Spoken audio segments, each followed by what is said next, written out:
Hello students, आज आपण 10th standard जॉमेट्रीचा 7th लेसन मेन्स्युरेशनमधील प्रॅक्टिस सेट 7.3 मधील क्वेश्चन नंबर 11 पाहणार आहोत. पहा आपल्याला क्वेश्चन काय दिला आहे.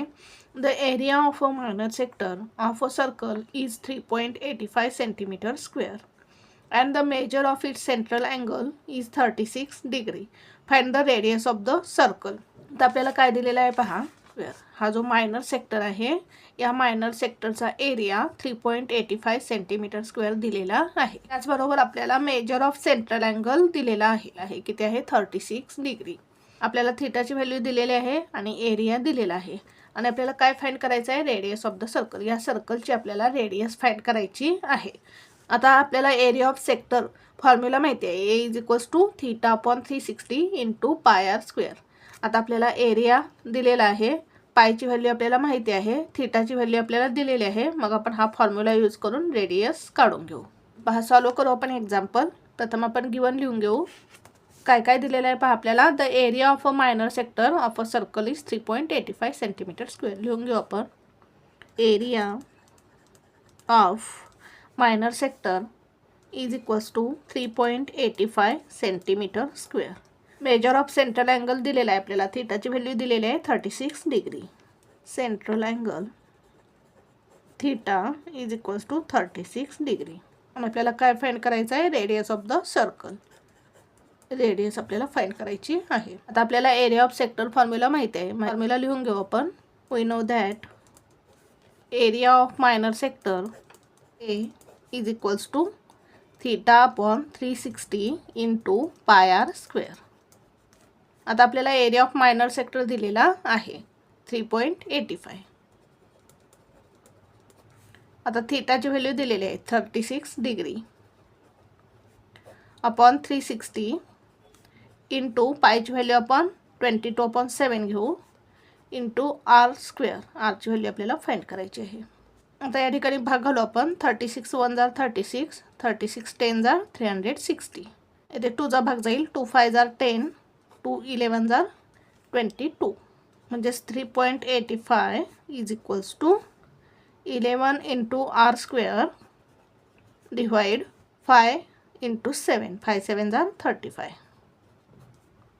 आता हा 35 आपण या साईडला घेऊ. येथे डिवाइड आहे, या बाजूला आल्यानंतर मल्टिप्लाय होईल. 3.85 into 35 is equals to 11 into r square. आता हा 11 आपण या साईडला घेऊ. येथे मल्टिप्लाय आहे, या बाजूला आल्यानंतर डिवाइड होईल. 3.85 into 35 divide 11 is equals to r square. 3.85 into 35 करू आपण.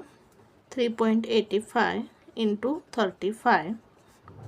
5 5 जार 25, कॅरी ओव्हर 2, 5 जार 40, 2 2 कॅरी ओव्हर 4, 5 3 जार 15 प्लस 4 19, 0 3 5 जार 15, कॅरी ओव्हर 1 3 3 8 जार 24 प्लस 1 25, कॅरी ओव्हर 2 3 3 जार 9 9 प्लस 2 11. ॲडिशन करू. 5 5 प्लस 2 7, 9 प्लस 5 14, 1 प्लस 1 प्लस 1 3 आणि हा 1 1 2 2 डिजिट नंतर पॉईंट येईल. 1 2 किती मिळालं आपल्याला 134.75. 134.75 upon 11 is equals to r square. आता याला आपण 11 डिवाइड करू. 134.75 ला 11 डिवाइड करू.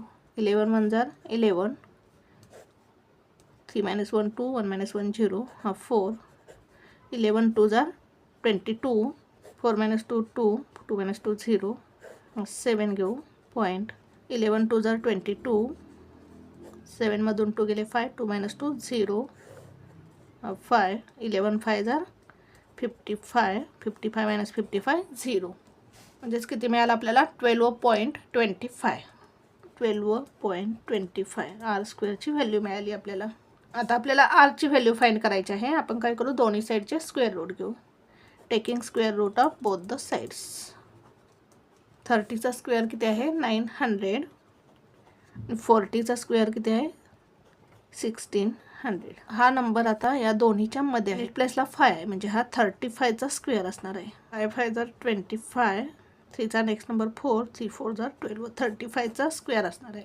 देअरफॉर आता 12.25चं स्क्वेअर रूट काय येईल 3.5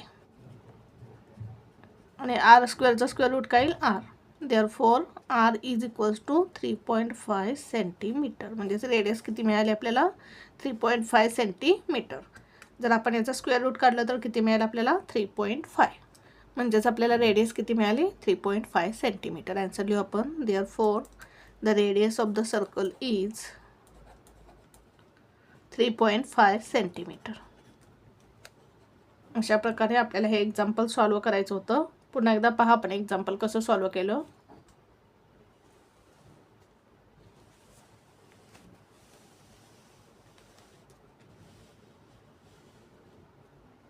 thank you for watching this video. जर तुम्हाला व्हिडिओ आवडला असेल तर व्हिडिओला लाईक करा, कमेंट करा, शेअर करा आणि चॅनलला सबस्क्राईब करा.